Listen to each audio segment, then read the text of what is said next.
मन की आवाज़ बाई संजू शरण में आप सभी का हार्दिक स्वागत है। और मैं संजू शरण आज सभी को बुद्ध पूर्णिमा को की हार्दिक शुभकामनाएं कहती हूँ।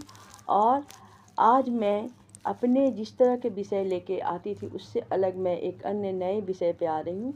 और मेरा आज का टॉपिक है डरावने सपने में आप सुकून भरी नींद को कैसे पाएं। रोज़मर्रा की ज़िंदगी में हम सभी मनुष्य बहुत ही मानसिक शारीरिक कष्टों से गुजरते हैं। और ये मानसिक और शारीरिक कष्ट जो है, जब हम रात में सोते हैं तो हम एक स्वप्न के रूप में देखते हैं। अक्सर हम किसी भी भयानक या ख़राब सपने को देखकर बहुत भयभीत हो जाते हैं।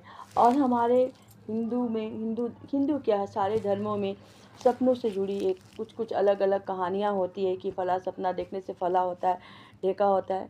लेकिन असल में क्या ये होता है? कभी कभी हम सपनों को देखकर ये सोचते हैं कि ये सपना मैंने इस तरह की सपना देखी थी, तो मैंने पहले पाया कि कुछ न कुछ अनहोनी हुई। जी हाँ, अनहोनी होना एक नियत होता है, उससे सपने का कोई ताल्लुक़ नहीं होता। अगर सपना हमें अनहोनी को होने को दिखाता है तो अनहोनी से बचने का रास्ता क्यों नहीं दिखाता? अगर किसी की मृत्यु को दिखाता है तो क्यों नहीं मृत्यु के निवारण की ना हो उसके बारे में बताता है। तो स्वप्न एक मानसिक प्रक्रिया है। जब हम अर्धचेतन अवस्था में होते हैं तो जब बिस्तर पे जाते हैं तो सारे दिन की या पहले की जो भी विगत अनुभव होते हैं वो सारे एकत्र हो जाते हैं और वे छद्म रूप में के सामने आते हैं। और कभी कभी हम बहुत अच्छे अच्छे सपने देखते हैं। कभी कभी हम सपनों में कहाँ पहुँच जाते हैं जिसके बारे में हम कल्पना भी नहीं कर सकते, जो अकल्पनीय होता है। लेकिन मैंने एक लड़की को देखी कि उसने अपनी जो सपने देखती थी उस सपने से इतने परेशान हो गई कि अंत में वो मानसिक रोगी हो गई। और उसे नींद नहीं आने लगी। हमेशा सोने के पहले ये सोचती थी कि बुरे सपने आ रहे हैं, फिर आज रात में कहीं बुरे सपने ना आ जाए। और वो इन्हीं भावनाओं से पीड़ित थी। तो आज मैं आप सभी से ही कहना चाहूँगी कि सपना एक मानसिक प्रक्रिया है। जब हमारा दिमाग थक जाता है तो हम दिमाग जब थक जाता है, वो दिमाग की थकन होती है जो छद्म रूप में हमारे मस्तिष्क में आती है। जो प्रायः आप देखिएगा रात के 12 बजे या 11:30-12 बजे आप सोने जाते हैं, उस समय स्वप्न आते हैं। फिर बीच के पीरियड में अगर आपको वॉशरूम जाना होता है तो हमारा माइंड हमको गाइड करता है। सपने में जो साइकोलॉजी में एक माइंड चैप्टर होता है, तो उसमें सारा बताया गया है कि हमारा माइंड अब बता नहीं सकता है, चूँकि जागृत अवस्था में तो आपको वॉशरूम का या जो भी का अनुभव होता है तो आप चले जाते हैं। लेकिन जब आप निद्रा अवस्था में होते हैं तो शरीर शिथिल पड़ जाती है।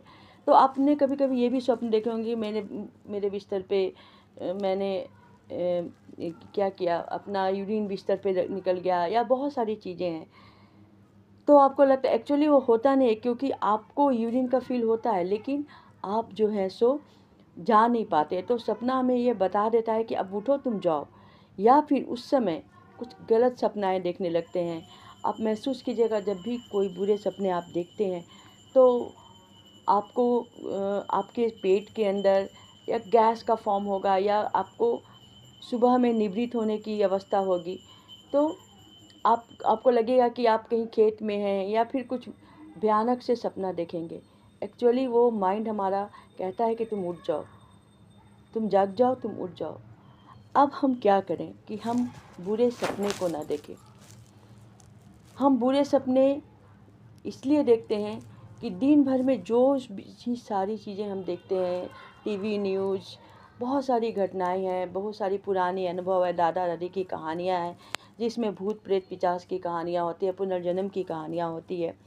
और ये सारे हम लोग खास करके भूत की कहानियाँ या मौत से जुड़ी हुई कहानी कि फ़लाँ आदमी ने पहले, जैसे हम यूट्यूब की ही एक बात करें कि ब्रह्मांड संकेत देता है।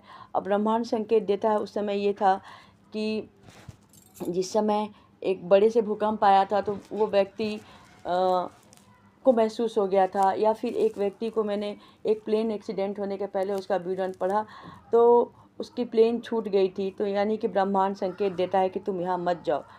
ये सब सही है, ब्रह्मांड संकेत देता है, पर जो होना होता है वो हो के रहता है, ऐसा नहीं है।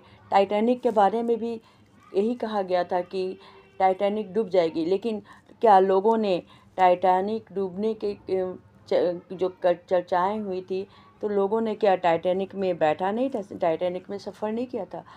तो सबसे बड़ी बात है कि हम स्वप्न को एक स्वप्न के मान के चले, क्योंकि एक मानसिक प्रक्रिया है जो निद्रावस्था में आती है, और मनुष्य निद्रावस्था में डर की, अच्छे कहानियाँ की, प्रेम की, या ईश्वर या भगवान को भी देखता है। तो सबसे पहले हम अपने मन को कंट्रोल करें। अपने मन को कैसे कंट्रोल करें? जब हम सोने जाते हैं बिस्तर पे, तो हम सबसे पहले अपने शरीर को ढीला छोड़ें। ढीला छोड़ने के बाद हम 4 बार लंबी सांसें लें और वो सांस पेट तक लाकर मुंह से छोड़ें। 3 बार प्रक्रिया करें और कहें कि मैं सुरक्षित हूँ, मैं सुरक्षित हूँ। स्वप्न कुछ भी नहीं होता। ये एक शरीर की, मन की प्रक्रिया है। मैं सुरक्षित हूँ। और जितने भी डरावने चीज़ आपके जेहन में आते हैं, सभी को अपने मन से हटा दें। ईश्वर का ध्यान करें। स्वप्न एक कल्पना है और कुछ भी नहीं है। होना जो होता है वो पहले से तय होता है, लेकिन हम जोड़ लेते हैं सपनों से और हम डर जाते हैं, भयभीत हो जाते हैं। इसीलिए मैं सभी से ये कहना चाहूँगी कि रात में निश्चिंत होकर सोएं और सपनों पे विश्वास मत करें कि स्वप्न सच होते हैं।